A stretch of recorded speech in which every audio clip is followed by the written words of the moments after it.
What's going on, YouTube? It's Paul Piper back here with you after a reprieve of about 4 months. I haven't made a video in about 4 months. There's been a lot going on. I switched companies with my job and getting that going, and then I was sick. I had the god-awful flu for about a week or two, and that was horrible. So I'm back here with you, and tonight I want to do a review on Paladin Black Cherry by Lane Limited. And I don't have it in the original packaging, but I put it in one of my antique humidors, and we'll go ahead and do a review on this good old-fashioned over-the-counter blend. And I'm going to be smoking it tonight in my Dr. Grabo Amago. And let's go ahead and get started with it.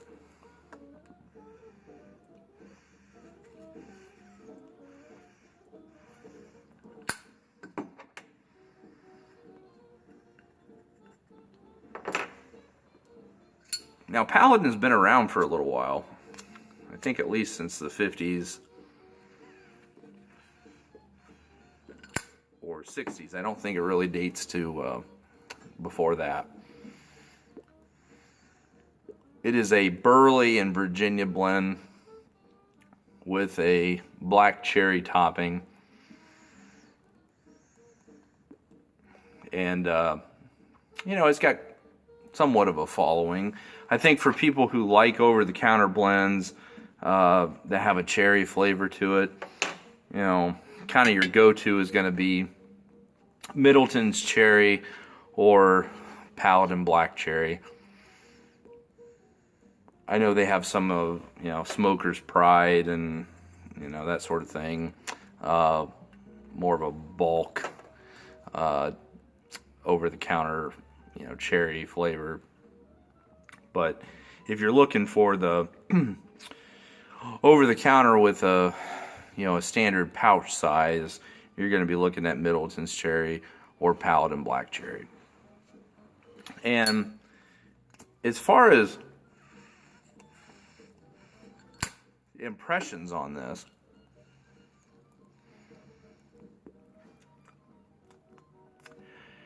it's not too bad. I don't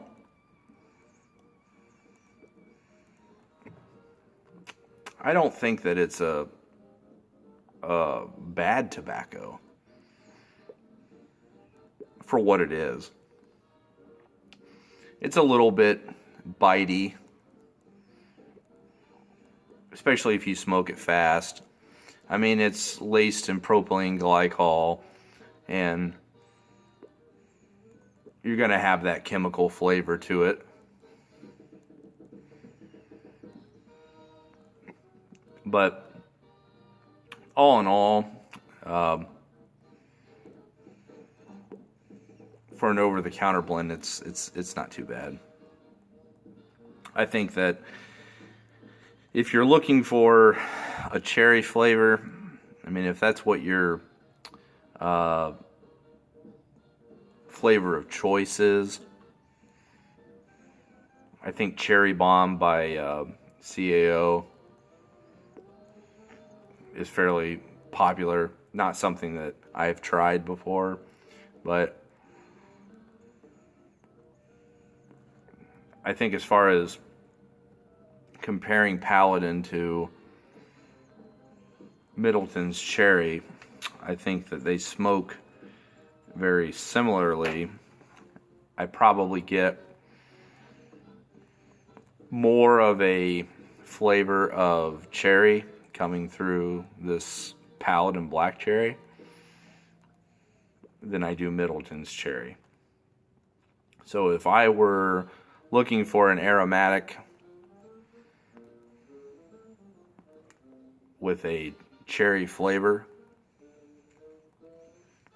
I would probably pick Paladin's Black Cherry over Middleton's Cherry. Middleton's is much more discreet. If you're looking for a over-the-counter burley blend that has a slight hint of cherry, then I would probably reach for Middleton's.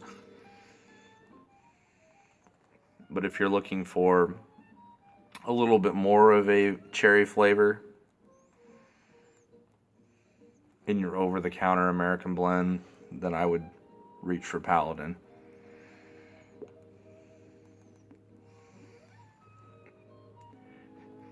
But it lights well. I've had this sitting around probably for the past year in that humidor, and it's a little bit dry, but not bone dry. I didn't humidify it or anything. I just sat it in the humidor, and you know, I like my tobacco to be fairly dry. It doesn't bother me. I know some guys want it to be fairly moist when they put it in their bowl, but for me, this works being fairly dry.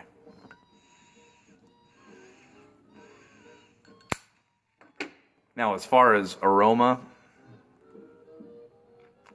or room note, I've been told by my wife it's very difficult for a pipe smoker to be able to distinguish room note. But I've been told by my wife that this does carry with it a cherry aroma in the room. So something that's not going to be overly offensive. So if that's a concern of yours, finding something that you like, that is readily available, is affordable, and will not anger your spouse or those that you live with, then Paladin might not be a bad choice for you.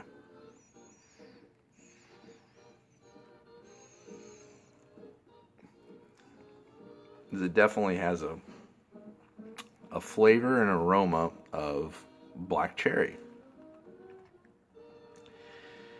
And you know, there's something of the nostalgia that goes along with these over-the-counter American blends. With all the blends that are coming out of Cornell and Deal and GLPs and all these newer tobacco houses, going with something like Paladin isn't a bad thing. You can think of how much of this stuff was smoked by our forefathers back in the 50s and the 60s. Quite a bit of it.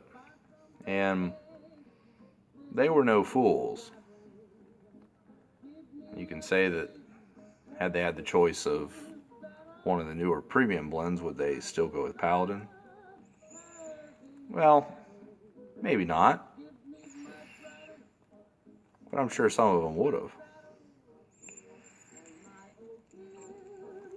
And I don't think, like I said, I don't think that there's really anything negative to be said, except that it is a heavily cased propylene glycol over-the-counter blend. But it stays lit, smokes well. Now, can I say that I distinguish the nuttiness of the burley or the sweetness of the Virginia? Not really. It's something that you inhale and you'll get a bit of a cherry flavor to it. And the room note's going to be not offensive. It's very mild, very smooth. If you smoke it really fast, you might get some tongue bite. But if you are leisurely with your cadence, you'll probably be okay.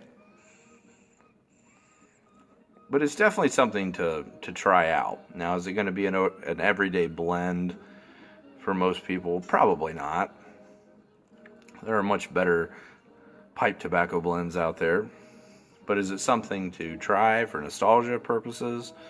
And if you're in a pinch and you go to a local store, a lot of your tobacco shops are going to carry this blend, especially if they're more cigarette and bong shops, that sort of thing. They're probably going to have over-the-counter blends, and they'll probably have Paladin. And is it something to pick up if you're an aromatic fan? Yeah, I probably would. But given the choice between this and other more premium blends, and even other over-the-counter blends, such as Sir Walter Raleigh, Carter Hall, Prince Albert, I'm going to pick those. But having a good cherry flavor every now and then is not a bad thing. So I encourage you to give it a try.